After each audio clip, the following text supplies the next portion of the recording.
በአክሽን ደረጃ ለኢየሱስ እንደዚህ ነው የምንሰግደው የሚሉ የፕሮቴስታንት ስርዓት የለም። ከምን የተነሳ ነው? ነገሩን በትክክል በሚገባ ካለመረዳት የተነሳ ሰው ስዕላት አገልግሎታቸውን በደንብ ተረድተሻል።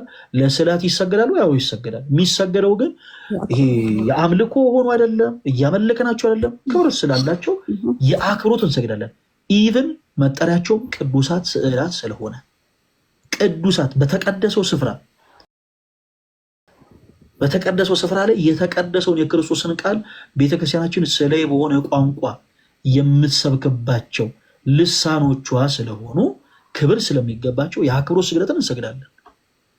በጣም የሚገርምሽ ነገር ማይ የአክብሮት ስግደትን አትስገዱ የሚሉ ሰዎች ለራሳቸው ያሰግዳሉ። በፕሮቴስታንት ቸርች ተመልክተሽ ከሆነ እኔ ፕሮፌት ነኝ እኔ ገሌ ነኝ ይባላል። ከዛ በኋላ ሰው ሁሉ መጥቶ ይንበረከክላቸዋል። ነው ለቅዱሳን አትስገዱ ብለው ሰዎችን ከጠሩ በኋላ ግን እነሱ ራሳቸው ለራሳቸው ተሰጋጅ ይሆናል።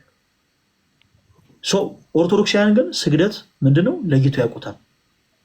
ልክ እንዴት ቅድም ባነሳ ነው በዜና መዋዕል መጽሐፍ ላይ እንደተጠቀሰው ማለት ነው። የአምልኮ ስግደት ለማን ነው የሚገባው? ለአምላካችን ለእግዚአብሔር። የአክብሮት ስግደት ደግሞ ክብር ለሚገባው ሁሉ። ለምሳሌ እኔ ወደ ተቀደሰው መቅደስ ስገባ 3 ጊዜ እሰግዳለሁ። 3 ጊዜ ስገድ የሚል ዶክትሪን ኖሮኝ አይደለም። እኔ ግን መቅደሱን ስለማከብር ቅዱሱን ስፍራ ስለማከብር ለተቀደሰው ስፍራ 3 ጊዜ የአክብሮት ስግደትን እሰግዳለሁ። ከዛ በኋላ ውስጥ ደግሞ ገብቼ በመንበሩ ፊት የአምልኮ ስግደትን ለአምላኬ ለእግዚአብሔር እሰግዳለሁ። ሰው የአክብሮት ስግደትና የአምልኮ ስግደት እጅግ በጣም የተለያዩ ነገሮች ናቸው። ለቅዱሳት ስዕላት የምንሰግደው የአክብሮት ስግደትን የአምልኮ ስግደትን አይደለም። ሌላ ጥያቄ ካለሽ ማያንሺ። ሌላ ጥያቄ የለኝም፣ ግን አንድ ላስተላልፍና ልውረድ። አሁን እኔ ጴንጤን ወክዬ አላውራ፣ ግን የተወሰኑ አብረን ያለን ሰዎች አለን። በጣም እያስተማርከን ነው ማለት ኦርቶዶክስን ሳናቃት ምንም ጥያቄ የሌለው እኔ በእኔ በግሌና የኔ ጓደኞች ሳናቃት የሚወጣ ነው። ገባክ? አሁን እናንተ ኦርቶዶክስ እንደዚህ ነው የምታስተምረው እያልክ እያስተማራችሁ ነው። ቴንኪዩ። ገባ? ይህ የህይወት ጉዳይ ነው። ስለዚህ አሁን እዚህ ጋር የምትሳደቡ ምናምን ጴንጤዎች ካላችሁ ኑና እንደዚህ በመጽሐፍ ቅዱስ ላይ መነጋገር ነው። መሳደብ እኮ ምንም የሽንፈት ምልክት ነው። ስለዚህ እኛ ፈለገን እናመሰግናለን፣ እየተማርን ነው። ወደፊትም ብዙ ታስተምረናለህ ብለን እናስባለን። በተረፈ ደግሞ ቢል የምትባለው ውሸት ምናምን የምትለው ኤኒዌይስ እግዚአብሔር ይርዳ። እኛ ማለት የድሮ ጴንጤዎች ብለን ነው እኛ ራሳችን የምንቆጥረውና እኛ ተሳዳቢም አይደለንም። ወተሰሰብክ እንኳን ሲሰድቡ ጌታ ይርዳ ምናምን ብለን የምናልፍ ሰዎች ነበርን። ግን ሌላ ለምንም አይደለም፣ ክርስቶስን ለማሳየት እኛ በወቅቱ የነበረው እዛ ጋር ያለው ነገር እውቀት ከማጣት የተነሳ ወተናል። በቃ እውቀት ነው ብለን ወተናል። ምንም ጥያቄ የሌለው ነገር እና አሁን ደግሞ ኦርቶዶክስ እውቀት አላት ብላችሁ ስትሄዱ እስኪ ኦርቶዶክስ ምንድን ነው የምትለው ብለን ለትምህርት መጣ። የምታስተምሩት ነገር ቆንጆ ነው። በጣም በእውነት ተባርከንባችኋል። እናመሰግናለን። አሁንም የበለጠ ደግሞ እንድናቃችሁ እግዚአብሔር ይርዳን። እናንተም አስተምሩ። እዚህ ጋር በሚሳደቡት ምናምን በሚናገሩት ምንም በቃ እውቀት የሌለው ሰው ነው የሚሳደበው። እውቀት ያለው መጥቶ ያስተምራል። እንደዚህ እናንተም አስተምሩ፣ ለሌሎችም ትደርሳላችሁ ብለን እናስባለን። እኛም ያው እየመረመርን እውነታውን እንግዲህ እግዚአብሔር ወደ ረዳን ነገር እንሆናለን። በተረፈ ተባረክ። ዘመን በጣም ነው እኛም የምናመሰግነው። በዚህ አጋጣሚ ማሂ ትንሽ ሶሻል ሚዲያው እንዲህ አይነት ጉዳይ አለበት። ምንድነው መሰለሽ ቲክታክ ፕላትፎርም እንደ ገበያ ቦታ ነው። ይሄ የገጠር ገበያ ከተመለከትሽ እኔ ድሮ እንቁላል እሸጥ ነበረ እና የአንበሳ መታወቂያ ነፃ መታወቂያ ነበረኝ። 7 ቁጥር ባስ ከአዲስ አበባ ተነስታ አሊልቱ ድረስ ትሄዳለች። ሰንዳፋን ምናምን አልፋ እና አሊልቱ ሐሙስ ዕለት ገበያ አለ እና እዛ ገበያ ላይ ሄጄ ከተለያየ ገበሬዎች እንቁላል እገዛለሁ እና እንቁላል ስገዛ በጣም የሚገርማችሁ 2 እንቁላል ብቻ ይዘው የሚወጡ ገበሬዎች አሉ። ኖሯቸው ደግሞ 18 20 እንቁላል ይዘው የሚወጡ አሉ። በርከት አድርገው ደግሞ 40 30 እንቁላል ይዘው የሚወጡ አሉ። በጣም የሚገርማችሁ ሁሉም ያለቻቸውን ይዘው የሚወጡት 20 እንቁላል የያዙት 30 እንቁላል የያዙት 2 እንቁላል የያዙት ያለቻቸውን ነገር ይዘው ነው ገበያ የሚወጡት። እና ቲክታክ ፕላትፎርም እንደዛ ነው። ማይ ሰው ያለችውን ነገር ይዞ ነው የሚወጣው በጣም ጥሩ እውቀት ያላቸው ሰዎች ያሉበት ፕላትፎርሙ፣ በዛ ያክል ደግሞ በጣም ውስን የሆነ ጨለምተኛ የሆኑ ሰዎችም አሉበት እና ፕላትፎርሙ ልክ እንደዛ ስለሆነ በብዙ ቦታ ትስጫቸው። እንደ ሎጥ ሚስት ወደኋላ እንዳትመለከቺ። አባባሌ አሁን ላይ ለምሳሌ የሆኑ ሰዎች ሜንሽን ስታደርጊ ስለሰማሁ ነው እና አንዳንድ ጊዜ ፕሮቴስታንት ሆነው ራሱ ፕሮቴስታንትን የሚወክሉ ሰዎች አሉ። ትክክለኛ ፕሮቴስታንቶች ለእህታችን ማሂ ምንድን የሚያደርጉት አሁን እኔ እህታችን ማሂ ፖዘቲቭ ሆና እኛን ስለወራች ፖለቲካ ለመስራት ሳይሆን ትክክለኛ የሆነ ፕሮቴስታንት ለምሳሌ እንበልና እኔ ፕሮቴስታንት ብሆን ማሂ ልክ ፈለጋ ባወራበት አይነት ትሆን በፍቅር ነው መውራት። ምን አለመሰለሽ የእኛ ትምህርት በዚህ ዙሪያ በእርግጥ እነሱ እንደዚህ ብለው ቢያምኑም እኛ ግን እንዲህ ነው የምናምነው ብለን የራሳችን መረዳት ደግሞ እኔ ለመንገር እሞክራለሁ። ከዛ ውጭ ግን ኦርቶዶክስም ይሁን ፕሮቴስታንት የዘለፋን ቃል የሚናገር በአጠቃላይ እሱ በቃ ጨለምተኛ ነው። ቤተክርስቲያኑን የማይወክልም ቤተ እምነቱን የማይወክልም እና ኢቨን ፕሮቴስታንቶች እናንተን የማይወክሏችሁም ለማለት ያክል ነው። ማሂ ስለ ትሪኒቲ የተለያዩ ሀሳቦችን ደግሞ ፕሮቴስታንት የሆኑ ሰዎችን ድንገት ብታገኝ ብትጠይቂ ደስ ይለኛል። ምን እናደርጋለን ማሂ ፎሎ አድርጌሻለሁ እና አክሴፕት አድርጊውና ከዛ በውስጥ መስመር እናወራለን። ሌሎች ሀሳቦችን በተለይ ስፔሻሊ በሳሊቬሽን ዙሪያ በነገረ ድነት ዙሪያ የእናንተ ቸርች እንደምታውቂው ሰዎች በማመናቸው ብቻ የዘላለም ሕይወትን ያገኛሉ ብላ ነው የምታምነው አይደለ? ኦርቶዶክስ ቤተክርስቲያን ደግሞ ሰዎች በማመናቸው ብቻ የዘላለም ሕይወትን ያገኛሉ ብላ አታስተምርም። ሰዎች በክርስቶስ ኢየሱስ ማመናቸው ይቀድማል፣ ካመኑ በኋላ ደግሞ በበጎ ስራ መጽናት አለባቸው ብላ ታስተምራለች። እና እኒህንም ሀሳቦች ደግሞ ብንችል እንድናወራባቸው በሳልቬሽን ዙሪያ ምን እናደርግ ማሂ ዛሬ መጠየቅ የምቻቸውን ፕሮቴስታንት የሆኑ አገልጋዮች በአጠቃላይ ጠይቂ። ስለ ሳልቬሽን እምነት ብቻ ስንል እኛ ምን ምን ብለን እያስተማርን ነው? የኦርቶዶክስ እምነትና ስራ የሚለው ትምህርት መጽሐፍ ቅዱሴ እንዳልሆነስ መጽሐፍ ቅዱሴ ማስረጃችን ምንድን ነው የሚሉትን ነገሮች በአጠቃላይ በደንብ ጠይቂ፣ በደንብ ቼክ አድርጊ። ከዛ ነገ በተመሳሳይ እንደዚህ መተሽ ደግሞ ስለ ሳልቬሽን ብናወራ ደስ ይለኛል። ትልቁ ልዩነታችን በሆኑ ትምህርቶች ላይ ማለት ነው። ደስ ይለኛል። በቃ መልካም፣ በቃ አክሴፕት አድርጊው። በውስጥ ጽፍልሻለሁ። ነገ እንደገባው ላንች ሼር አድርግልሻለሁ። እንገናኝና እናወራለን። ቴንኪው ፈለገ። እሺ ማይ እናመሰግናለን። ሰላም ሁኚ። አሜን። ሰላም አሜን።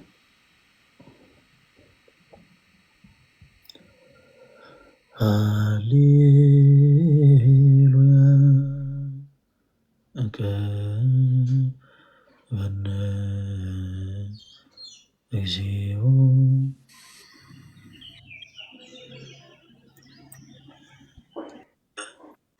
እሺ ቤቢ ፈለይ እንዴት ነህ? እግዚአብሔር ይመስገን። እንደምን አለ አለ። ስለ ስዕላት ጉዳይ ከኔ ጋር እናወራ። የማያውቁ ሰዎች መርጠህ ከምታወራ ከኔ ጋር እናወራ። ጥሩ ነው። እሺ እናወራለን። ግን ከዛ ቀደም የማስጠነቀቅ ነገር ምንድነው መሰለህ ቤሊ፣ ሰዎች ከየትኛውም አይነት ቦታ ሲመጡ እዚህ ላይ ብላይ ገብተው እኔ በግሌ በአፋቸው እንዲጸዳዱ አልፈቅድም እና አንተም ደግሞ ስርዓት ያዝ፣ ንግግርህን ራስህ ስርዓት ያዝና አዳምጠኝ። ቶንህን ቀንሰ ስርዓት ባለው መልኩ በአፍህ ሳትጸዳዳ ከኛ ጋር ታወራለህ። ብዙ ላይ ዝም በልና አዳምጥ። እንደውም ታችሁንና አዳምጥና ከእንደገና አስገባሃለሁ። ሰዎች ጋር ሄደ ገስ ላይ ገብተህ በአፍህ ስለተጸዳዳ የማይመጥንህን ከእድሜህ በታች በሆነ መልኩ በማይመጥን መልኩ ስላወራ እናደምጣለን ማለት አይደለም። እኔ ማስገባህ የማደምጥህም ቶንህን ስርዓት ባለው መልኩ ስታወራ ነው። ስለዚህ ቶንህን ስርዓት ባለው መልኩ አድርገን በምታወራበት ታይም ላይ ያስገባሃለሁ እና ግንፍል ስላልክ የሆነ እንደው ቁጣ ስለተሰማ እኔ ያስገባሃለሁ ማለት አይደለም። ወንድማችን ቤሊ፣ በዚህ አጋጣሚ አዝናለሁ እኔ ለአንተ።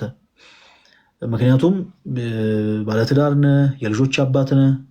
የአንተ ልጆች የገሌ ልጆች ራሱ መባላቸው ያሸማቀቃቸዋል። እውነቴን ነው።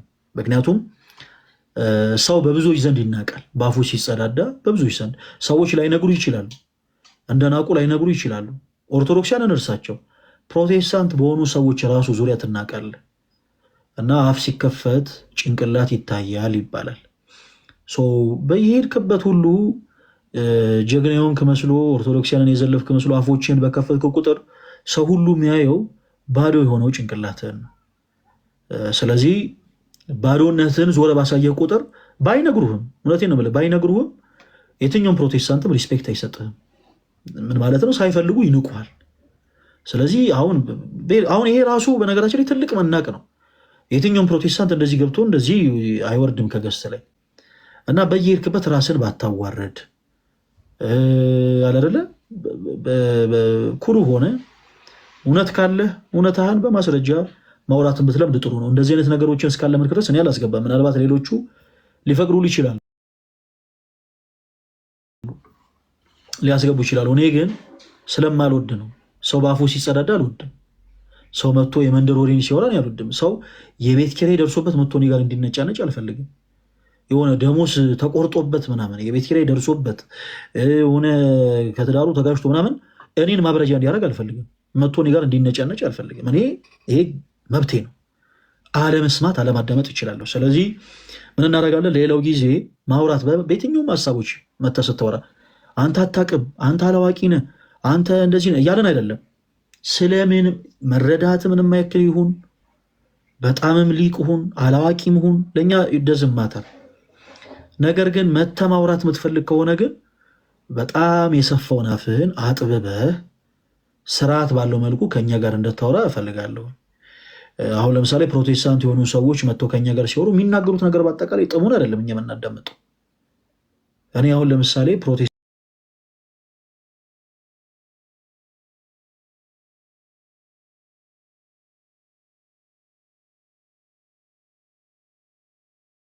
አዳምጬ እነሱም እንዲያዳምጡኝ ነው። የሚናገሩት ነገር ስውት ቢሆኑ ሲናገሩ ግን ማዳመጥን መልመድ አለብን። ስናደምጣቸው በተመሳሳይ ደግሞ እኛ የምንናገረው ነገር ማዳመጥን ይለምዳሉ። ይሲ የሆነ ነገር በልበልበልበል እኔ አልሰማህም በል በቃ ነው ምናምን የምንል ከሆነ እኛንም አያዳምጡንም። ባጭሩ መደማመጥ እንዲፈጠር እኛም በቻልነው ጸጥ ብለን እናደምጣቸዋለን። እና ባጭሩ ባይዘዌ ወንድማችን በለጠ በጣም ትልቅ ሰው ነህ። በእድሜም በጣም ትልቅ ሰው ነህ። በጣም በትዳር ህይወትም በጣም ትልቅ ሰው ነህ። በነገራችን ላይ ሰው በእድሜ ባይከበር እንኳን ትዳር ስላለው ራሱ የሚከበር ሰው ነው። እና እኛ አንተን አክብረንህ እንድናወራ ፕሊስ አድርግ። በየሄድክበት ሰው እንደ ውሻ የሆነ አንዱ አሯሩጦ እንዲያባርህ አታደርግ። ሰው ውሻ እንዲያደርግህ አታደርግ። በቃ የሆነ ሰው ክብር ሰጥቶ እንኳን ደህና መጣ እንዴት አለ ብሎ አድምጦ እንዲያወራ በቻልከው አቅም ፖላይት ለመሆን ሞክር። አንዳንድ ጊዜ ጥሩ ነው አፍን መጉመጥመጥ ጥሩ ነው እና አፍን ተግመጥሞጥ። ካልሆነ ግን ምንም ችግር የለውም እኮ ጀስት ሰዎች ይንቁሃል። ከዛ ውጭ እኔ ሌላ ምንም የምለው ነገር የለም። እና በጣም ፖላይት መሆንን አይቼ አስገባሃለሁ። ካልሆነ ግን አስገባም። ያው እንደፈለክ መሆን ትችላለህ። እሺ ዶክተር ዮቶር የሚል አካውንት ይሰማል? ይሰማል። እየጠበቅኩ ነበር። እንደምን አላችሁ ሁላችሁ የእግዚአብሔር ቤተሰቦች? ፈለገ አንተም እንደምን አለህ? እግዚአብሔር ይመስገን። ከየት ቤተ እምነት ነው? እኔ ኦርቶዶክስ ነኝ። የኦርቶዶክስ አማኝ ነኝ። ግን አሁን ስሰጠው ከነበረው ትምህርት ላይ ብዥታ ስለተፈጠረብኝ እንድታርመኝ ወይ ደግሞ በደንብ እንድታስረዳኝ እንደመጠየቅ ነው አንደኛው ጥያቄ። ሁለተኛው ደግሞ እያደረግከው ስላለው ነገር ትንሽዬ ነገር ላለው ጊዜ ከሰጠኝ፣ ካልሰጠኝ ግን የመጀመሪያው መልሰልኝም ልወጣ እችላለሁ። ኦኬ አስተያየት ነው የመጀመሪያው። የመጀመሪያው ጥያቄው ልስጥ። ቅድም ላይ ከእንትን መገለጫ ናቸው መርጠን ነው የምንሰግደው አይነት በምርጫችን ነው የምንሰግደው ሚስኮት እንዳላረግ እንዳልሳሳት ቃላቶችን በጥንቃቄ መገለጫዎች ስለሆኑ መርጠን ነው የምንሰግደው። እኔ በቤተክርስቲያን አማኝ ነኝ፣ በደንብ አምናለሁ። እውቀቱ ብዙ የለኝም፣ ገና ዴቨሎፕ አረጋለሁ ወደፊት ብዬ አስባለሁ። በማንበብም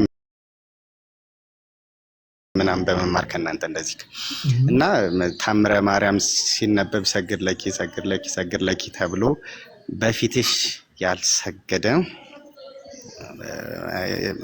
ወይ ይደመሰሳል ይጥፋው ወይ ሰገደ ላቲ ብሎ ይደምሰስ ይላል። እና እሷን ነገር እንዴት ነው እስኪ አስታርቅልኝ ለማለት ነው። መልካም እሺ። በመጀመሪያ በምርጫ በፈቃደኝነት ነው የሚለው ሀሳብ ክርስትና በፈቃድ ላይ የተመሰረተ እምነት መሆኑን ለማጠየቅ እንጂ ሰዎች ከፈለጋችሁ እንዲያርጉ ከፈለጋችሁ እንዲያታደርጉ የሚል የቤተክርስቲያን ትምህርት አለ ማለት አይደለም። ስዕላት ክብር ይገባቸዋል። ለስዕላት ደግሞ የተገባውን ክብር ሰዎች ይሰጣሉ፣ በስግደት ማለት ነው። ነገር ግን ለምሳሌ አንድ ሰው ዛሬ ቤተክርስቲያን ሊሰለም ሄዶ ቆሞ ተሳልሞ ተመለሰ እና ዛሬ ለመለስ አልሰገድክም ተብሎ ኃጢአት ሆኖ አይቆጠርበትም። ከዛ አንጻር ተረዱት። በታምረ ማርያም ላይ ደግሞ በኪዳን ጸሎት ሲነበብ ለምሳሌ ሁላችሁም በስዕሏ ፊት ስገዱ፣ ለስዕሉ ያልሰገደ ግን ከቆመበት ቦታ ይጥፋ፣ ስም አጠራሩም አይታወቅ የሚል ሀሳብ አለ። በመጀመሪያ ክርስቲያኖች ከመጽሐፍ ቅዱሳችን ውጭ ያሉት መጽሐፍቶች በአጠቃላይ በኦርቶዶክስ አረዳድ የሚፈቱ እንጂ አርናት ዶክትሪንስ ዶክትሪናችን ሃይማኖታችን መጽሐፍ ቅዱስ ነው። የሃይማኖት መመስረቻችን መጽሐፍ ቅዱስ ነው። ከመጽሐፍ ቅዱስ ውጭ የሃይማኖት መመስረቻ የለም። ሌሎች መጽሐፍቶቻችን ምንድን ናቸው? የስርዓት፣ የረድኤት፣ የበረከት፣ የጸሎት መጽሐፍቶቻችን ናቸው። ስለዚህ በእነዚህ መጽሐፍቶች ላይ ያሉትን ሀሳቦች በምን መልኩ ነው የምንፈታው? ዶክተር በኦርቶዶክስ አረዳድ ኦኬ ሰው ከቆመበት ቦታ ይጥፋ፣ ስም አጠራሩ አይታወቅ የሚለው ሀሳብ ምንን ያመለከተ ነው? በትዕቢት ካህኑ እንዲህ ብሎ እያዘዘ ካህኑ ሁላችን ለእመቤታችን ለቅድስት ድንግል ማርያም እንስገድ እያለ ህዝቡን እያነሳሳ ለጸሎት ማለት ነው። ለምሳሌ ቅድም ያነበብኩት የመጽሐፍ ቅዱስ ክፍል ላይ በዜና መዋዕል ቀዳማዊ ምዕራፍ 29 ድምፅ ኔትወርክ መሰለኝ ይቆራረጣለት። የኔ ድምፅ አይቆራረጥም ዶክተር፣ ምናልባት የአንተ እንዳይሆን ምናልባት ምክንያቱም ለእኔ አሁን በደንብ አሁን ይሰማኛል በደንብ። እሺ ሰው ቅድም ባነበብኩት የመጽሐፍ ቅዱስ ክፍል ላይ መጽሐፈ ዜና መዋዕል ቀዳማዊ ምዕራፍ 29 ከቁጥር 20 ላይ ዳዊት ጉባኤውን ሁሉ አምላካችሁ እግዚአብሔርን ባርኩ አላቸው ይላል። አየህ፣ ለጸሎት እያነሳሳ ነው ዳዊት ጉባኤ ሁሉ። ከዛ በኋላ እግዚአብሔርን ባረኩ አመሰግኑ ይላል። በቅዳሴያችን ሰዓት ለጸሎት ዲያቆኑ ያነሳሳል። ዲያቆኑ ሰዎች ለጸሎት እንዲነሳሱ ያደርጋል። በኪዳን ሰዓት ደግሞ ካህኑ ሲጀመር ራሱ ኪዳን ሃሌሉያ ለአብ ሃሌሉያ ለወልድ ሃሌሉያ ለመንፈስ ቅዱስ ወመልአከ አብያተ ወቅድመ ቅድሚያ እየተባለ ካህኑ ጸሎቱን ይጀምራል። ህዝቡንም ለጸሎት ያነሳሳል። ታምረ ማርያሙ ሲነበብ ይሄ ክፍል ደግሞ ይነበባል። ካህኑ ለእመቤታችን ለቅድስት ድንግል ማርያም ሁላችሁም ስገዱ ይላል። በክርስቶስ ኢየሱስ ያመነ ካህኑ እንዳዘዘው ሁሉ ለእመቤታችን ለቅድስት ድንግል ማርያም ክብርን ሰጥቶ ይሰግዳል። በትዕቢት ግን አልሰግድም የሚል ቢኖር ይሄ ክፍል የሚመለከተው በነገራችን ላይ በትዕቢት በመታበይ ይሄ ካለማወቅ እንደው ለማርያም ስላልሰገደውን አይደለም፣ በመታበይ በትዕቢት ደረቱን ነፍቶ አልሰግድም የሚል የሚታጀር ቢኖር ከቆመበት ቦታ ይጥፋ፣ ስም አጠራሩ አይታወቅ ብሎ ካህኑ ይናገራል። እርግማን አይደለም ባይዘወይ አንዳንዶች እንደ አይነቱን የቤተክርስቲያን ትምህርት ለማጣጣል ይሄማ እርግማን ነው እንዴ ኦርቶዶክሲያን እኮ ይረገማሉ ምናምን ወደሚል ሀሳብ ይሄዳሉ። ከቆመበት ቦታ ይጥፋ፣ ስም አጠራሩ አይታወቅ የሚለው ሀሳብ ራሱን የቻለ የካህኑ ውግዘት የካህኑ ግዝት ሆኖ ተቀምጦ ይብራራል እንጂ እርግማን አይደለም። እዛ ክፍል ላይ ካህኑ ለጸሎት ህዝቡን ሲያነሳሳ ለእመቤታችን ለቅድስት ድንግል ማርያም ስገዱ ይላል። ስገዱ ካለ በኋላ በትዕቢት በመታበይ አልሰግድም እያለ የሚታበይ ሰው ቢኖር ካህኑ ያ ሰው እንዲህ ይሁን እያለ ይናገራል። ይህ ሀሳብ በኦርቶዶክስ አረዳድ የሚፈታ ነው። ከዛ ውጭ ግን ከስዕላት ጋር ተያይዞ በኢትዮጵያ ኦርቶዶክስ ተዋሕዶ ቤተክርስቲያን ውስጥ ያሉ ስዕላት በአጠቃላይ ሰዎች የሚሰግዱላቸው ስግደቶች ምን አይነት ናቸው? የአክብሮት ስግደቶች ናቸው። ሰው ዛሬ ቤተክርስቲያን ሄዶ ለስዕላት ሳይሰግድ ቢመለስ ኃጢአት ሆኖ ይቆጠርበታል? አይቆጠርበትም። ኃጢአት ሆኖ ይቆጠርበታል የሚል አስተምሮም የለንም። ለምን? ቅድም እንዳልኩት ይሄ ነገር የክርስትና አስተምሮች በአጠቃላይ ከፈቃድ ጋር በፈቃድ የተመሰረተ ስለሆነ ማለት ነው። ክርስቶስ ወዶን ፈቅዶ በራሱ ፈቃድ እንዲሁ ስለወደደን እግዚአብሔር አምላክ አንድያ ልጁን ሰጥቶን ክርስቶስ ኢየሱስ በመስቀል ላይ ተሰቅሏል። በክርስቶስ ኢየሱስ የሚያምንም ክርስቲያን በአጠቃላይ ወዶ ፈቅዶ በአንገቱ ላይ ማተብ አስሮ ክርስቶስ ኢየሱስን እስከ ሞት ይከተለዋል። የሀሳብ ሲብራራ የነበረው ከዛ አንጻር ነው። ዶክተር በታምረ ማርያም ላይ ክፍል ደግሞ ያለው ሀሳብ ቅድም እንዳልኩት በጸሎት ሰዓት ላይ ለእመቤታችን ለቅድስት ድንግል ማርያም በትዕቢት በመታበይ አልሰግድም የሚል ሰው ቢኖር የሚለውን ሰው የሚያጠይቅ ነው። እሺ በደንብ ግልጽ ሆኖልኛል። ይሄ ግን እዚችው ላይ አንዲት ጥያቄ ደግሞ ይቅርታ በጣም ጊዜ እንዳልወስድ እዚችው ላይ አንዲት ጥያቄ የሚጠይቀው ምንድን ነው፣ ቤተክርስቲያን ውስጥ ላሉ ስዕሎች ለሁሉም ስዕላት የጸጋ ብቻ ነው ወይ የምንሰግደው? እኔ ተሳስቸም ሊሆን ይችላል። እስካሁን ስረዳ እንዴት ነው የምንረዳው የነበረው? ለመላእክት፣ ለቅዱሳን፣ ለእመቤታችን የጸጋ ስግደት እንሰግዳለን። ግን አሁን የጌታችን የመድኃኒታችን የኢየሱስ ክርስቶስን ስዕል አይተን ስሉ ገላጭ ስለሆነ ብለን የጸጋ ነው የምንሰግደው ማለት ነው። ለስላት ብለን አንድ ላይ ስላጠቃለል ነው ብዬ። ጥሩ ጥያቄ ነው ዶክተር። ለስዕላት የምንሰግደው ስግደት የአክብሮ ስግደት ነው። የአክብሮ ስግደት ነው። ሰው ለጌታችን ለአምላካችን ለመድኃኒታችን ለኢየሱስ ክርስቶስ ትሪኒቲንን የሚገልጹ ስዕላቶች አሉ። ለእነዚህ ስዕላት የምንሰግደውም ስግደት የአክብሮት ነው እያልን ግን አይደለም። እነዚህ ስዕላት የምንሰግደው ስግደት የአምልኮ ነው ስንል ግን ስዕላትን እያመለክን ነው የሚለው ነገር ኮት መደረግ የለበትም። ስዕላትን እያመለክን አይደለም። ስዕላትን እያመለክን አይደለም። ነገር ግን ለአምላካችን ለእግዚአብሔር የአምልኮ ስግደትን እንሰግዳለን። ገብቶኛል፣ በደንብ ገብቶኛል። እግዚአብሔር ይስጥልኝ፣ እግዚአብሔር ይስጥልኝ። አስተያየት ሰጥቼ መውረድ እችላለሁ ወይስ? ይቻላል ዶክተር። እሺ፣ እግዚአብሔር ይስጥልን። አይ እኔ መናገር የምፈልገው በጣም እውነት ለመናገር አንዳንዴ እግዚአብሔር ሰውን ያስነሳል ለሁሉም ጊዜ ስላለው ማለት ነው። እኔ የሚያስፈራኝ ከሃይማኖታችን ከመሰበኩ በላይ በሃይማኖት ያሉ ችግሮች ከመምጣቱ በላይ ይሄ ፕላትፎርም ሰው አላገኘም ነበር። ትውልድ ሙሉ በሙሉ እየጠፋ ነበር። ኢትዮጵያ ወዳልሆነ መንገድ እየሄደች ነው። በጣም ያሳዝናል እውነት። ሰው እንኳን ደክሞት የሆነ ወይ ከስራ ወይ ከምን ቢዚ ሆኖ ሊመለስ ይችላል። የሚገባው ቲክቶክ ውስጥ ነው። እዛ ውስጥ ያሉት ነገሮች ደግሞ በሚገርም ሁኔታ ከጭንቅላት በላይ ከማሰብ በላይ በጣም የሚቀፉ የሚያሳዝኑ ነገሮች ናቸውና እንደዛን ነገሮች ለመመከት ትውልድን ለመስራት ለማበጀት ከሃይማኖታዊ ይዘቱ በላይ የዛኛው መንደር የተመታበት መንገድ በጣም በጣም በጣም ሁሌ የማስበው ደስ የሚለኝ ነው። እግዚአብሔር ያበርታህ። በጣም በጣም በእውነት የምገልጽበት ቃል የለኝም። እግዚአብሔርን የምሬን ነው። ላይክ ምንድን ነው አሁን ቅድምም እኔ ቁጭ ብዬ እየሰማው ነበረ። ለሌሎቹም መልእክት ማስተላለፍ የምፈልገው ይሄ የመዳን ያለመዳን ጉዳይ ነው። የሚሆነው ደግሞ በምርጫ ነው። ከዛ ስንነጋገር ደግሞ ሀሳባችን ካሸነፈ የራሳችንን ከተሸነፍን ደግሞ ህይወትን ማዳን ነው። ስለዚህ ስንመጣ ስርዓት መያዝ አንደኛው ትልቁ የመጀመሪያው ስርዓት ይዘን ነው መምጣት ያለብን። ሃይማኖታችንም ነው ባይዘው የምናሰድበው ማለት ነው። አሁን የመጣው ሰውዬ ቅድም ፕሮቴስታንት ወክሎ ከሆነ የመጣው እንዴ ፕሮቴስታንት እንዲህ ነው እንድል አድርገውኛል። ምክንያቱም ፕሮቴስታንት ጓደኞች አሉኝ በጣም ጥሩ ጸባይ ያላቸው ቆንጆ ምናምን የሆኑ ማለት ነው ደስ የሚል እና እንደዛ አይነት የመጣችሁበትን ሃይማኖትም አታሰድቡ። ሲገባኝ እኔ እውነተኛውን መርጦ መድረስ ላይ ነው እንጂ ሁሉም ሃይማኖቶች ፕሪንሲፕሊ ጥሩ ነገር ስራ አይነት ነገር ነው ያላቸው። ግን እውነቷ የት ላይ ናት የሚለውን ለመፈለግ ስንመጣ ደግሞ የመጣንበትን ቤት ባናሰድብ ጥሩ ነው ብዬ አስባለሁ። እኔ በዚሁ አጋጣሚ የሕክምና ዶክተር ነኝ። እኔም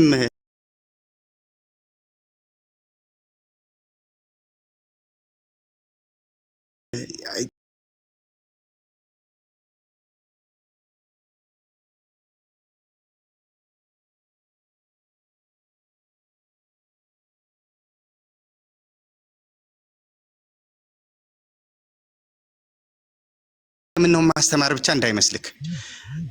እነዛ ሰዎች እኔ እዛ ባልኖርና ከፍቼ ባላስተምራቸው የት ላይ ነበር የሚያሳልፉ ጊዜያቸውን? ገብተዋል አይደለ? ጄኔሬሽን ማዳን ነው፣ ትውልድን ማዳን ነው።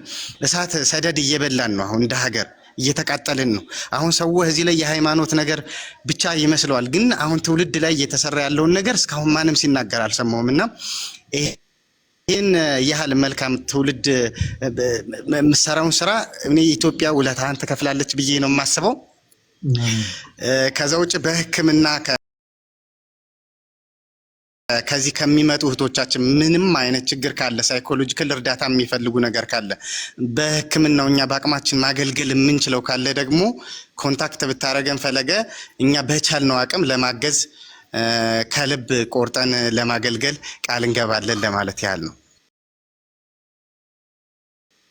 መልካም ዶክተር፣ በጣም ነው የምናመሰግነው። በዚህ አጋጣሚ እዚህ ውስጥ ያላችሁ ፕሮቴስታንትም ኦርቶዶክስም የሆናችሁ እህቶች ወንድሞች ዶክተርን ፎሎ አድርጉ። ይሄ በጣም አሪፍ ነው። የመጨረሻውን ሀሳቤን ሰምተኛል? አዎ ሰምቻለሁ። አንዳንድ እንዲህ አይነት እገዛ የሚፈልጉ እህቶችንም ካሉ በደንብ ነው እንጂ ኮሚኒኬት የምናደርገው። ምክንያቱም አሁን እንዴት ነበረ የኛ አገልግሎት ሶሻል ሚዲያው ላይ ያው ሰው ከጠፋ ሰው እንዳይጠፋ በሚል የሁሉንም አገልግሎት ነበር የምናገለግለው። ለምሳሌ ኦርቶዶክሳዊ የሆኑ ሳይካትሪስቶች፣ ኦርቶዶክሳዊ የሆኑ ዶክተሮች፣ ኦርቶዶክሳዊ የሆኑ በጣም ብዙ በሕክምናው ላይ የሚሰሩ ሰዎች እገዛ እውነት ለመናገር በጣም ያስፈልጋል። ነገር ግን እንደዚህ እናግዛለን ብለው የሚመጡ ሰዎች ስላልነበሩ በቻልነው አቅም እኛ በቻልናት ልክ ሐዋርያት ሲሰብኩ የሚሰጡት ብር ወርቅ አልነበረም። ይሰጡ የነበሩት ኢየሱስን ነው እና እኛም በቻልነው አቅም ለሁሉም በቃ ኢየሱስ የሚለውን ስም ነበረ ለመስጠት የምንሞክረው እና ዶክተር የአንተ መምጣት እጅግ በጣም እኛን ይደግፈናል። በጣም ነው የምናመሰግነው። ሁላችሁም ፎሎ አድርጉ። እሺ፣ ሁላችሁም በጣም ነው የምናመሰግነው ዶክተር። እኔም አመሰግናለሁ። በዚህ አጋጣሚ እኛ አለን የራሳችን ቲም ማለት ነው። ቲም እኔ አሁን በጥቁር አንበሳ ስፔሻሊቲን እየሰራው ያለው ሰው ነኝ እና ስፔሻሊቲ የሚሰሩ በተለያየ ሕክምና ዘርፍ ያሉ አሉ። ስለዚህ ካሁን እኔ አንዷን ነጥዬ ብቻ ሊሆን ላግዝ የምችል። ስለዚህ አሁን የሳይካትሪ እርዳታ የሚያስፈልጋቸው ሳይኮሎጂስቶችን ምናምን ልክ እንደ ቲም ፈጥረን እኛም በዚህኛው በጤናው ዘርፍ ደግሞ ብናግዝ ደስ ይለኛል። አሁን እኔም እንዳልኩ ነው ላይክ ብዙ ሰው አይመጣም እንደዚህ መልካም ነገር ሲሆን ቤት እየከፈትኩ አስተምራለሁ። ሌሊት የጤና ትምህርቶች ማለት ነው። ቅዳሜ ሲሆን ሌሊት ቅዳሜ 11 ሰዓት እስከ 12 ሰዓት የቤተ ክርስቲያን ሰዓት ስለሆነም ያን እንዘጋለን። ቀደም ብለንም ለ2 ሰዓት እንደዛ ምናምን ለጥሩ አይመጣም ሰውና በዚህ በህክምናው ግን አትሊስት በቻል ነው በመክሊታችን በትምህርታችን እውቀታችን ለመዘርጋት እኛ ፈቃደኞች ነን። ዘር፣ ቋንቋ፣ ቀለም አንለይም። ማንኛውም ሰው ቢኖር በነገር ላይ ጤነኝነትም አይደለም እንደዚህ እዚህ መጥቶም እኮ በዚህ ቶን ደረጃ መናገር እኔ ጤነኝነትም አይመስለኝም። የእውነት ሊሰራባቸው የሚገባዎች ናቸውና እግዚአብሔር ይስጥልኝ። አመሰግናለሁ። እግዚአብሔር ያክብር ያበርታ። ለጥሩ ነገር እንደዚህ ጊዜን ሰተ በመድህ እግዚአብሔርም ኢትዮጵያም ውለታህን ትክፈል። አመሰግናለሁ። አሜን ዶክተር በጣም ነው የማመሰግነው። እኔም እግዚአብሔር ያክብርልኝ። ኦኬ እሺ እንቀጥል። የኔ ተወዳጆች ብሩክ አንድ ጥያቄ ጠይቀኝ ነበረ ወደ ሄኒ ከመሄዴ በፊት። ብሩክ አለ? ይሰማል?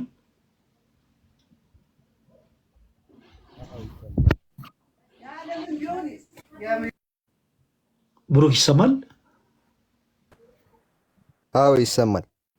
ኦኬ ምንድን ነበር የጠየቀኝ ብሩክ? ከየት ቤተ እምነት ነው የመጣኸው? እኔ ኦርቶዶክስ ነኝና ጥያቄ ደግሞ ስዕላት እንዴት ነው የሚሳሉት፣ በምን ዘመን ነበር የተሳሉት የሚለውን ጥያቄ ነበር። መልካም። ብዙ ጊዜ ከዚህ ጋር ተያይዞ የሚነሱ ጥያቄዎችን ቅድም እያነሳው ነበረ ብሩክ። ለምሳሌ ስዕላት የሚካኤል ስዕል ይባላል፣ የገብርኤል ስዕል ይባላል፣ የማርያም ስዕል ይባላል እና ማን አይቶ ሳላቸው የሚል ሀሳብ ይነሳል። እንዲህ አይነቱም ጥያቄ አለ ባለ ብሩክ? የእኔ ጥያቄ እንዴት ተሳሉ እና በምን ዘመን ነበር የተሳለው የሚለውን ጥያቄ ነበር። መልካም። ቅዱሳት ስዕላት ለመጀመሪያ ጊዜ የተሳለበትን ማስረጃ መጽሐፍ ቅዱስ በመጽሐፈ ነገሥት ምዕራፍ 6 ከቁጥር 29 ላይ ይነግረናል። መጽሐፈ ነገሥት ምዕራፍ 6 ቁጥር 29 ላይ ለአምልኮተ እግዚአብሔር በተሰራው መቅደስ በውስጥና በውጭ የኪሩቤል መላእክት ስዕላት እንደተሳሉ ይናገራል እና እንደውም ግዙፍ ተደርገው ነው የተሳሉት። ቁጥር 27 ስታነበው የአንደኛው ኪሩብ ክንፍ የአንደኛውን ግንብ ይነካ ነበረ፣ የሁለተኛውም ኪሩብ ክንፍ ደግሞ ሁለተኛውን ግንብ ይነካ ነበር ይላል እና በጣም ግዙፍ ተደርገው ነው የተሳሉት። ለመጀመሪያ ጊዜ ስዕላት የተሳሉት ማስረጃውን የሚናገረው መጽሐፍ ቅዱስ በዚህ በአንደኛ ነገሥት ምዕራፍ 6 ከቁጥር 29 ላይ ነው። አሁንም ድረስ በኢትዮጵያ ኦርቶዶክስ ተዋሕዶ ቤተክርስቲያን ቅዱሳት በምን አይነት መልኩ ነው የሚሳሉት? ለምሳሌ ኢየሱስን ማን አይቶ ሳለው? ኢሳያስ ላይ እናየው ዘንድ ደምግባት የለውም፣ እንወደው ዘንድ ደምግባት የለውም እና ማን አይቶ ሳለው? የሚካኤልን የገብርኤልን ስዕላት ማን አይቶ ሳላቸው? እንዴት ነው እየተሳሉ ያሉት ስንል ልክ መጽሐፍ ቅዱስ ላይ የኪሩቤል መላእክት በተሳሉበት አይነት መንገድ ነው የሚሳሉት። እንዴት ካልን ለምሳሌ ማርያምን ማንም አይቶ አይደለም የሳላት፣ ኢየሱስንም ማንም አላየውም፣ ማንም ሰው አላየውም፣ ገብርኤልንም ሚካኤልንም ማንም ሰው አላያቸውም። የሚሳሉበት ያሳሳል መንገድ እንዴት ነው ግን? ገላጭ በሆነ መልኩ መጽሐፍ ቅዱስ ላይ ለምሳሌ ቅድም ሳነሰው ነበር የራእይ መጽሐፍ ላይ ሚካኤልና መላእክቱ ዘንዶን ተዋጉ፣ ዘንዶም አልቻላቸውም፣ ሚካኤልና መላእክቱ ዘንዶንም አሸነፉት ይላል። ይህንን ሀሳብ ገላጭ ሆኖ ቅዱስ ቤተክርስቲያናችን ውስጥ ያሉ ስዕላት ለስብከት አገልግሎት ስለሆነ የምንጠቀምባቸው መጽሐፍ ቅዱስ ላይ ያለው ሀሳብ ገላጭ ሆኖ ይቀመጥባቸዋል እንጂ የፎቶግራፍ አገልግሎትን አያገለግሉም። በተመሳሳይ ጌታችን መድኃኒታችን ኢየሱስ ክርስቶስ በቤተልሔም ግርግም እንደተወለደ በአራቱም ወንጌላት ደግሞ እንደተሰበከው ደግሞ ወደ ዮርዳኖስ ወንዝ ሄዶ በዮሐንስ እጅ እንደተጠመቀ ስዕላዊ በሆነ ገላጭነት ቅዱስ ቤተክርስቲያናችን ትሰብካለች። ስለዚህ በመጽሐፍ ቅዱስ ላይ የተቀመጠው ሀሳብ ነው ኤክስፕረስ የሚደረገው እንጂ አይቶ ማንም አይስላቸውም። የአሳሳል ደግሞ ስርዓት አለ ወይ አለው። አሁን እሱን ዲፕ አልገባውበትም። ከኔ በተሻለ በሁሉም የሰንበት ትምህርት ቤት መዋቅራት ላይ ያሉ ወንድሞቼ በጣም ይሄን ጉዳይ በደንብ ፎከስ አድርገው እንደሚያስቡበት ተስፋ አደርጋለሁ።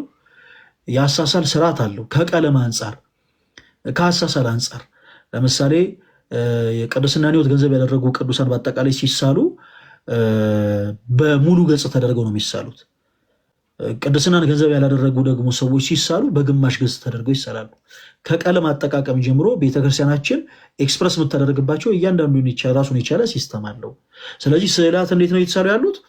ቅድም እንዳለው ከመጽሐፍ ቅዱሳዊ ሀሳብ ስዕላዊ የሆነ ገላጭነት ገንዘብ እንዲያደርጉ ተደርጎ ነው የሚሳሉት። ወንድማችን ብሩክ